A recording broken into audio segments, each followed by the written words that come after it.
үндсэн хууль бол өөрөө төрд эрх мэдлийг төвлөрүүлэх гэсэндээ биш, иргэнд одоо эрх хэрэгчлөөг эдлүүлэх ийм одоо бол үндсэн гол одоо зорилготой. Тэгэхээр би бас маш их сэтгэл хангалуун байна. Энэ харааны бэрхшээлтэй иргэдэд зориулаад үндсэн хуулийг одоо урууныхаа өндгөөр одоо унших бололцоог бид нар гэж олгож өгч байна.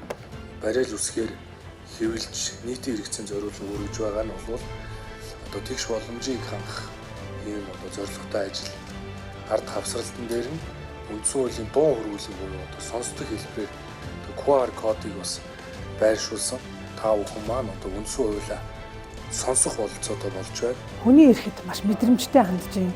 Хөгжлийн бэрхшээлтэй хүний эрхийг одоо эдлэх боломжийг бүрдүүлэхэд анхаарал хандуулж байгаа сайхан үйл явдал болж байна гэж харж байна. Суур эрхээ мэдэх, хүчирхэгжих, чадвархчих хамгийн том боломж бүрдэж байна гэж үзэж байна. Энэ бол үндсэн хуулийн бол хамгийн том бас ахиц дэвшлийн нэг.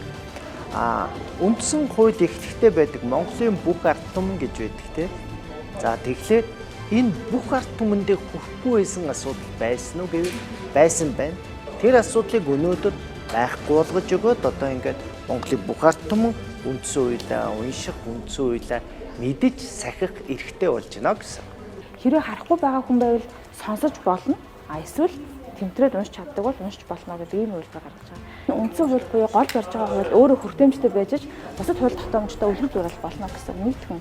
Төр ядаж өөрийнхөө үйлчлэгнүүдэд хүртээмжтэй болохыг үлгэрлэн дуурайлж байгаа ихний алхам байна. Нөгөө номыг гүсгэж уншна гэхчээр ингээд нэг үгээр нь уншдахад бол энэ зүгээр нэг яриад явчихснаас хамаагүй дээр их гон нуцтай юм аа гэж ингэж хэлье.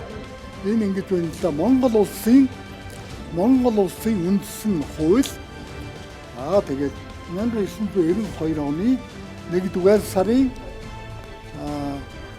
13-ны өдрөө гэж парламентын үйл ажиллагааг иргэдтэй илүү нээлттэй мөн тусгай хэрэгцээд иргэдтэй ээлтэй болгох зарчмыг баримталж цаашд бол одоо тууштай хэрэгжүүлж ажиллах болно гэдгээ илэрхийлье. Үндсэн хуулийн өдрийн мэнд хүргэе.